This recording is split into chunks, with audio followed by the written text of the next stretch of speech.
Dobrý večer. Ještě jednou se představím, jmenuji se Libor Podhola, jak vidíte zde. A byl jsem organizátory, za což jim děkuju, vyzván, jestli bych se chtěl zúčastnit dnešního večera na téma rentierství. Já sice nevím úplně moc přesně, co to znamená, protože sice jsem za to považován, ale nemám pocit, že bych tím žil. Nicméně pokusím se vyjasnit nějakým způsobem nebo dát náhled na to, jak jsem od roku 1991, kdy jsem začal podnikat, jak jsem se k tomu dostal a jakým způsobem funguju dneska. Kdybych vyjmenovával své úspěchy, bylo by to fajn, to bych byl hotový za 2 nebo za 3 minuty a mohl bych se stoupit ze světelram dolů. Já nejsem Radovan Vávra, který je v nich rád, ale na druhou stranu zkusím to. Je to moje poprvé, tak buďte velkorysí. Odpovídat na otázky umím, ale hovořit sám o sobě a o svém životě, to jsem ještě nikdy nedělal, ani o podnikání nějak, nebo o případě mezi 4 očima. To určitě ano. Takže se do toho pustíme a já se budu snažit, aby to nebylo moc nudné. Jak to všecko začalo? Zlaté 90. Nezřídka se setkávám s tím, že spousta lidí si myslí, že 90. byla doba, která byla snad možná i nepoctivá, nebo byla nějaká, hlavně to vidím u lidí, kteří třeba to ani nezažili a kteří si myslí, že prostě tam se nerodilo to správný, že se tam narodilo něco špatného a z toho, že do dneška vlastně jakoby žijeme, že to není ono, protože ty 90. to nějakým způsobem neudělali úplně ideálně. Já si myslím, že to není pravda. Byla to doba plná euforie, kdy jsme všichni vlastně nějakým způsobem stáli na nové startovací čáře a hleděli jsme dopředu, že co bude, co s námi bude. Země se ekonomicky začala měnit a už během pár měsíců po revoluci začaly se nastavovat nová pravidla a dá se říci, že brzy na to, tuším v lednu 91, začala malá privatizace. A já bych řekl dokonce, že tím to vlastně všechno začalo, protože to bylo takový, že se vlastně lidem začal dostávat do ruky ten soukromý majetek. Samozřejmě ještě byly nějaké restituce a podobně, ale do toho nebudeme zabíhat. Takže malá privatizace, která začala v roce 91, začala první veřejnou aukcí, kdy se dražily nemovitosti, tenkrát ještě do pronájmu, respektive nemovitosti, spíš prostory nemovitostí, různých služeb, obchodů a podobně. Pro příklad, já nevím, obchod potravin, obchod masa, kadeřnictví a podobně. A lidé si mohli tyto obchody a služby, nebo objekty obchodu a služeb zakoupit do pronájmu garantovaného na dobu 2 let. To znamená, že šli do aukce, dražilo se, zaplatili nějaký obnos, když vydražili a měli garantovaný nájem, který byl předem známý a za ten tam mohli po tu dobu prvních 2 let nějakým způsobem hospodařit a podnikat. Já musím říct, že teda mně to přišlo poměrně nevýhodný, když to mu teď z odstupu. Znal jsem pár lidí, kteří tenkrát do toho šli a myslím si, že na tom dokonce i prodělali, protože ta doba 2 let byla krátká. Pamatuju si vyloženě jeden případ, kdy vydražili chlapci prodejnu zeleniny za 1 200 000 na 2 roky se nájmem 10 000. Nevím, jestli na to vydělali, já myslím, že nemohli, ale v každém případě přišel na to tenkrát i stát, nebo ty lidé, kteří ty noty vlastně jako tenkrát psali a prodloužili to někdy v průběhu roku 91, tuším někdy od druhé poloviny toho roku, možná od podzimu to prodloužili na 5 let a pak už se teda dražilo tak, že se dražilo vlastně ta právo hospodaření jak říkám, ale platil se tam ještě nějaký nájem, který byl přiznámý na 5 let. Nicméně v tomto období, v tom druhém období roku 91 se začaly dražit i jednotky už do vlastnictví. To znamenalo, že se dražily malá obchodní centra například, po případě se dražily nějaké jiné věci, ale taky se dražily bagry, protože byly firmy, že státní, které v podstatě se likvidovaly a dražily se podobné věci.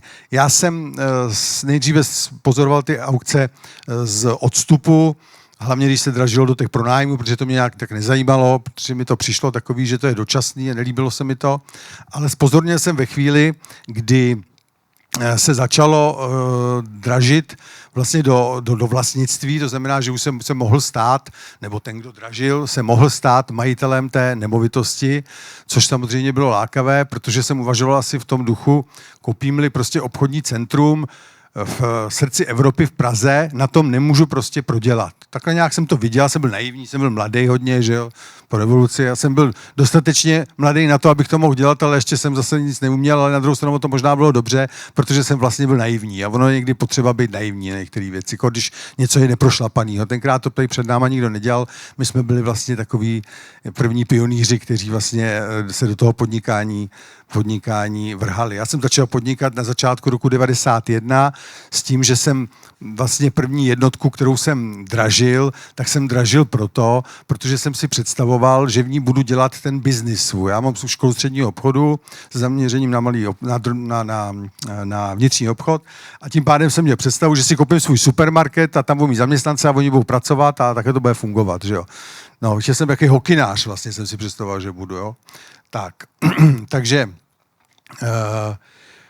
jsme v období, kdy se vlastně draží a kdy jsem koupil v aukci v roce 1991, zhruba někdy na přelomu srpna a září, teď si přesně už nepamatuju, jsem zakoupil první nemovitost, která byla na Jižním Městě. Bylo to obchodní centrum, ve kterém byly asi 4 obchodní jednotky, tuším. Tenkrát jsem o pronájmu ještě vůbec nic nevěděl, takže jsem předpokládal, jak říkám, že to budu celý provozovat.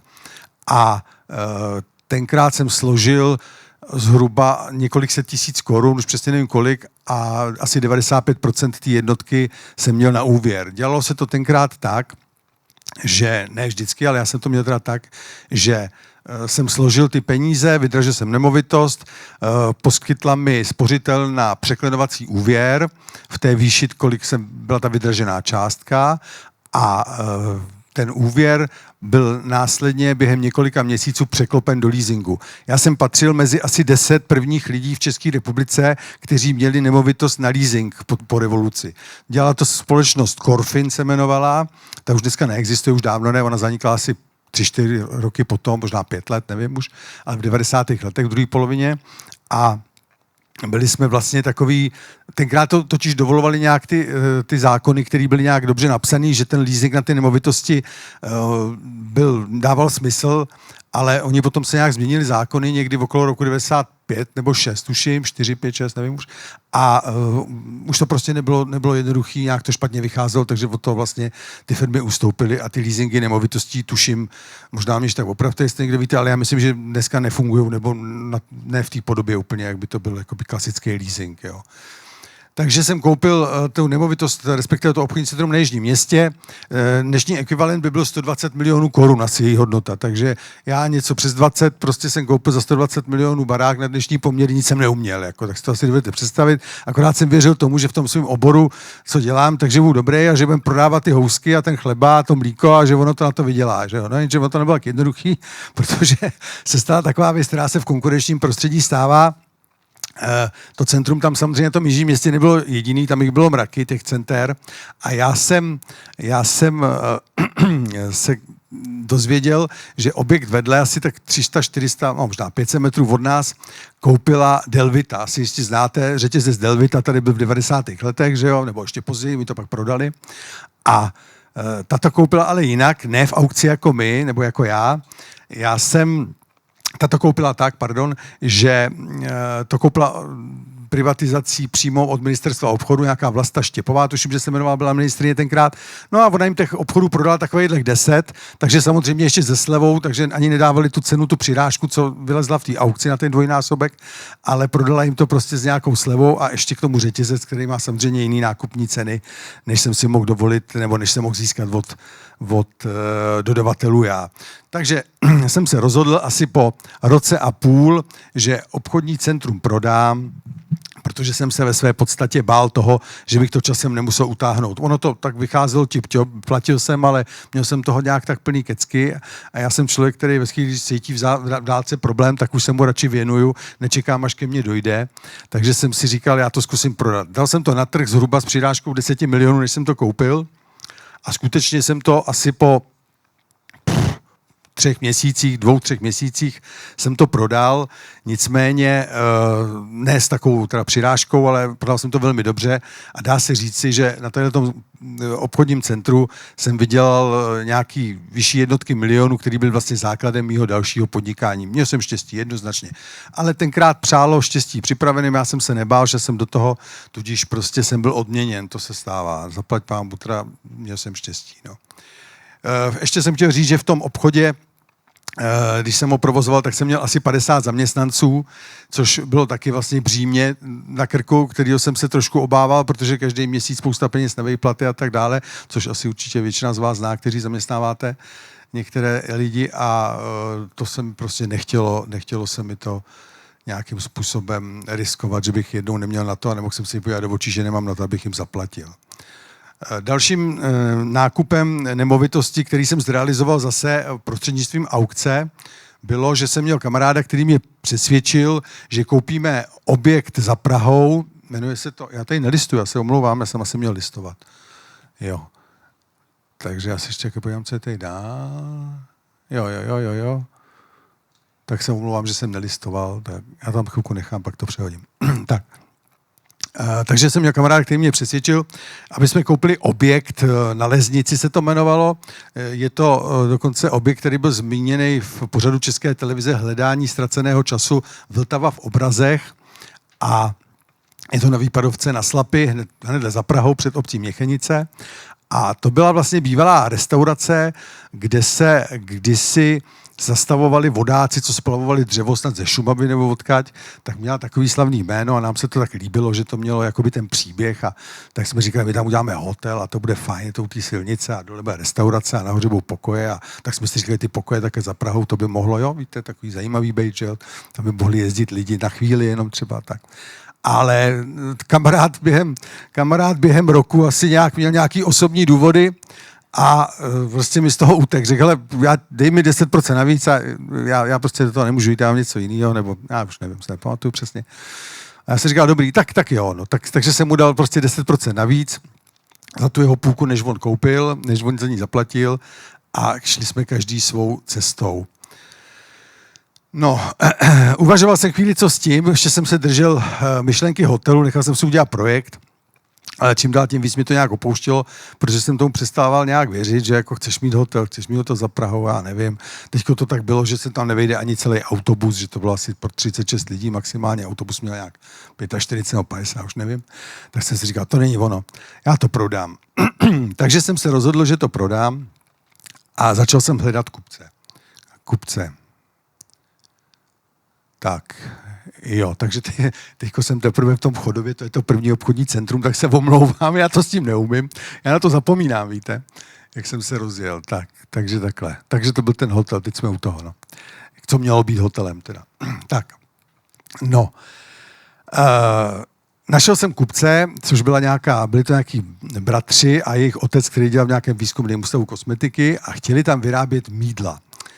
A myslím, že tam do dneška dokonce vyrábějí teda ty mýdla, jestli jezu občas okolo, tak mám pocit, že tam pořád jsou oni.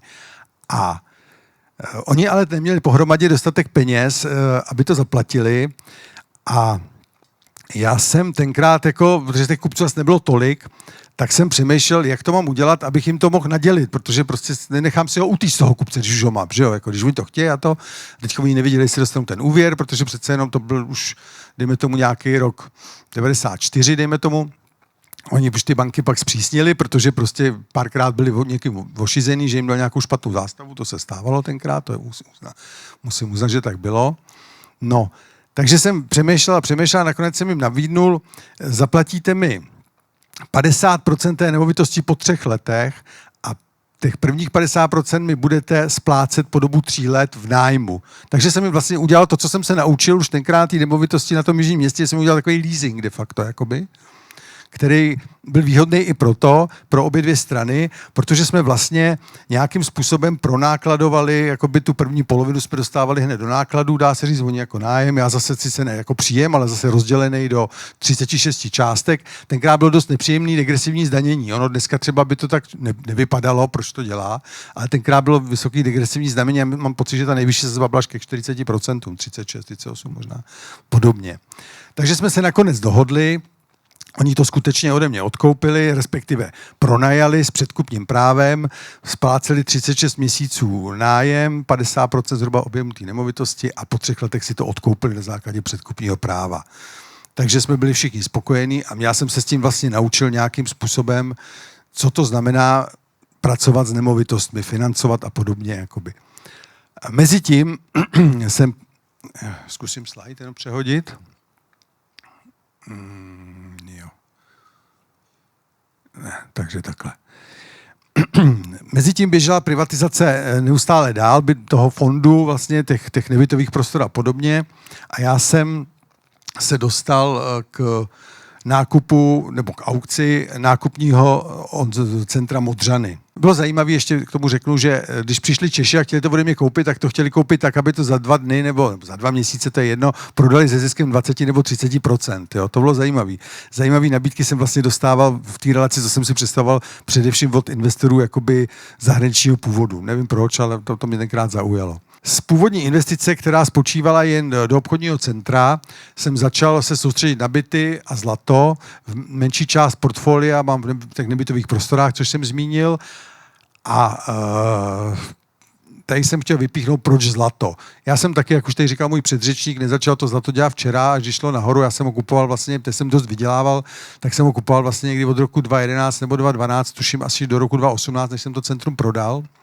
V současnosti mám rozložení svého portfolia asi takto. Něco pod 80% mám v nemovitostech, včetně těch zahraničních. To znamená byty, zahraniční byty, nebyty, pozemky, parkoviště a zbylých 20% dělají akcie, dluhopisy, zmíněné zlato a zhruba pod 1% i bitcoin. Jo. Jsem přesvědčen, že kdo se dostane výš než většina ostatních, měl by pomáhat těm slabším. Dělám to i já, dávám ročně jednotky procent svých příjmů na charitu, už dlouhodobě, už desítky let. A současně s tím v posledních bezmála 4 letech také na pomoc Ukrajině. Neříkám to proto, abych se zde ukázal, že i já mám v sobě něco dobrého, ale především proto, že se dobře cítí mezi lidmi, kteří vlastně se chovají stejně a ač to není snad hned vidět, nebo není to moc vidět, tak rozhodně to stojí za to. Ten pocit je rozhodně, bych za nic nevyměnil.